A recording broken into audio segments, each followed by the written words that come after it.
ಈಗ ಇವರು ಆರ್ಥಿಕವಾಗಿ ಇವರು ಓದಿರೋದ್ರಿಂದ ಅಂತರ್ಜಾತಿ ಮದುವೆ ಆಗಿದ್ದಾರೆ, ಓದಿರೋದು ಸಾಮಾಜಿಕ ಶಕ್ತಿ ಬಂದಿದೆ. ಆ ಸಾಮಾಜಿಕ ಶಕ್ತಿ ಬಂದದ್ರಿಂದ MA PhD ಮಾಡಿರೋದ್ರಿಂದ ಅವ್ರು ಮದುವೆ ಆಗಿದೆ.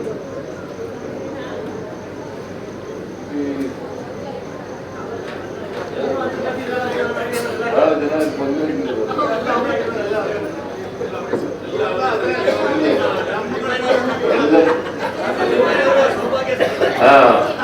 ಅವರು ಡಾಕ್ಟ್ರು ಓದಿದ್ದರಿಂದ ಮದುವೆ ಆಗಲಿಕ್ಕೆ ಸಾಧ್ಯ. ಅದಕ್ಕೆ ಸಾಮಾಜಿಕವಾಗಿ ಸಬಲತೆ ಬರಬೇಕು, ಆರ್ಥಿಕವಾಗಿ ಸಬಲತೆ. ಅವರು ಸ್ವತಂತ್ರವಾಗಿ ತಮ್ಮ ಕಾಲ ಮೇಲೆ ನಿಂತಿರ್ತಕ್ಕಂಥ ಶಕ್ತಿ ಬಂದ್ರೆ ಬೇರೆಯವರು ಯಾರಾದ್ರೂ ಕೂಡ ಮದುವೆ ಆಗ್ಲಿಕ್ಕೆ ಸಾಧ್ಯ.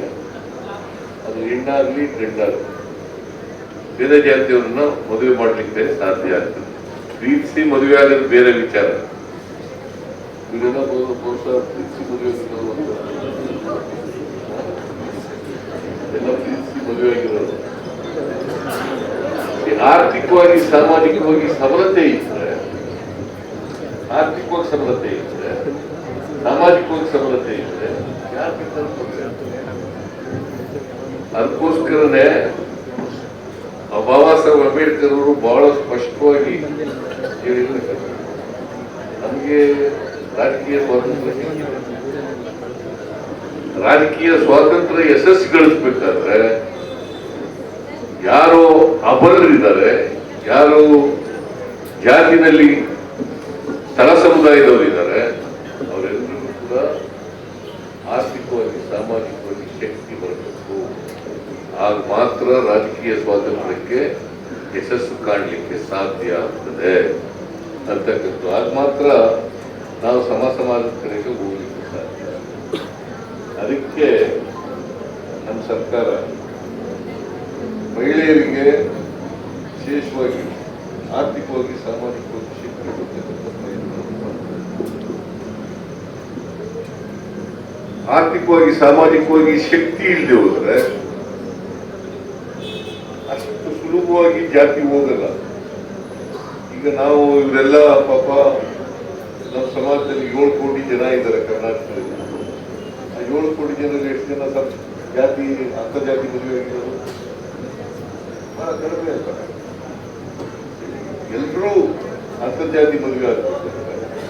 ಮದುವೆ ವಿದ್ಯಾವಂತರಾಗುತ್ತೆ, ತಮ್ಮ ಸ್ವಂತ ಕಾಲ ಮೇಲೆ ಶಕ್ತಿ ಅವರು ಬದುಕಲಿಕ್ಕೆ ಸಾಧ್ಯ ಆಗ್ತಕ್ಕಂಥ ವ್ಯವಸ್ಥೆ.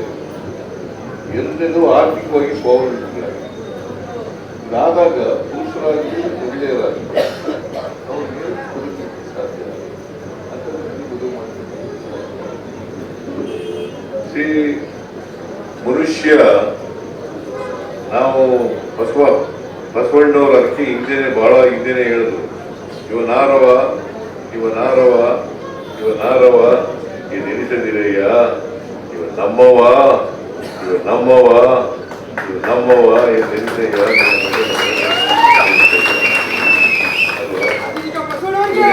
ಯಾರು ಅಂತ ಕೇಳಕ್ ಹೋಗ್ಬೇಡ ನೀನು. ನಮ್ಮವ ಅಂತ ಹೇಳಿ ನಮ್ಮವನು ಅಂತ ಹೇಳ್ಬೇಕು. ಇದು ಬಸವಣ್ಣ 12ನೇ ಶತಮಾನದಲ್ಲಿ ಹೇಳಿದ್ರು. ಇನ್ನೂ ಹೋಗಿಲ್ಲ. ಬಸವಣ್ಣನ ಮಾತ್ರ ಪೂಜೆ ಮಾಡ್ತಾರೆ, ಜಾತಿ ಮಾತ್ರ ಮಾಡ್ತಾ ಇರ್ತಾರೆ. ಬಸವಣ್ಣನ ಪೂಜಿಸೋದು, ಜಾತಿ ಮಾಡೋದು, ಇದು ಎಲ್ಲರೂ ಅಲ್ಲ, ಕೆಲವರು ಮಾಡ್ತಾರೆ. ಸೊ ಆ ಥರ ಎಲ್ಲ ಆಗ್ಬಾರ್ದು. ಜೊತೆಗೆ ನಾವೆಲ್ಲ ವಿದ್ಯಾವಂತರಾಗಿವಲ್ಲ, ಆ ವಿದ್ಯಾವಂತರಾದಾಗೆಲ್ಲ ನಾನ್ ಮನುಷ್ಯ ಇನ್ನೊಬ್ರು ಮನುಷ್ಯರು ಅಂತ ತಿಳ್ಕೊಳ್ತಾರೆ. ಮನುಷ್ಯನನ್ನ ಪ್ರೀತಿಸ್ಬೇಕೇ ಹೊರತು ದ್ವೇಷಿಸ್ಲಿಕ್ಕೆ ಹೋಗ್ಬಾರ್ದು. ಆಗ ಮಾತ್ರ ಅವನು ಮಾನವನಾಗಲಿಕ್ಕೆ ಸಾಧ್ಯ. ಅದಕ್ಕೆ ಕುವೆಂಪು ಅವರು ಏನ್ ಹೇಳಿದ್ರು ಅಂತಂದ್ರೆ, ಹುಟ್ಟುವಾಗ ಎಲ್ಲರೂ ಕೂಡ ವಿಶ್ವಮಾನವರಾಗಿ ಹುಡ್ತಾರೆ. ಬೆಳೀತಾ ನಮ್ ಜಾಸ್ತಿ ವ್ಯವಸ್ಥೆ ಇರೋದ್ರಿಂದ ಅಲ್ಪ ಮಾನವರಾಗ್ಬಿಡ್ತಾರೆ. ನೀವು ಏನಾದರೂ ವಿಶ್ವಮಾನವರಾಗಲಿಕ್ಕೆ ಪ್ರಯತ್ನವನ್ನು ಪಡಬೇಕು ಹೊರತು ಅಲ್ಪ ಮಾನವರಾಗಬೇಡಿ ಅಂತ ಕುವೆಂಪು ಅವರು ಹೇಳಿದ್ದಾರೆ. ಅದರಿಂದ ನಾನು ಹೆಚ್ಚು ಮಾತಾಡಕ್ ಹೋಗಲ್ಲ, ಬಹಳ ಮಾತಾಡುವಂತ ವಿಚಾರ ಇತ್ತು. ಆದರೆ ಇದು ಸಮಯ ಕಡಿಮೆ ಇರೋದ್ರಿಂದ ನೀವು ಮಾತಾಡಿದ್ರಿ.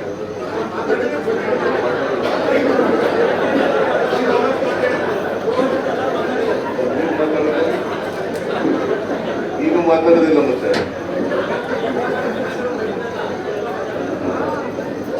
ಬಹಳ ಸಂತೋಷ. ಇವರೆಲ್ಲ ಮಾತಾಡಿದ್ರಿಂದ ನಾನು ಇವ್ರ ಮಾತುಗಳನ್ನೆಲ್ಲ ಕೇಳಬೇಕಾಗಿತ್ತು.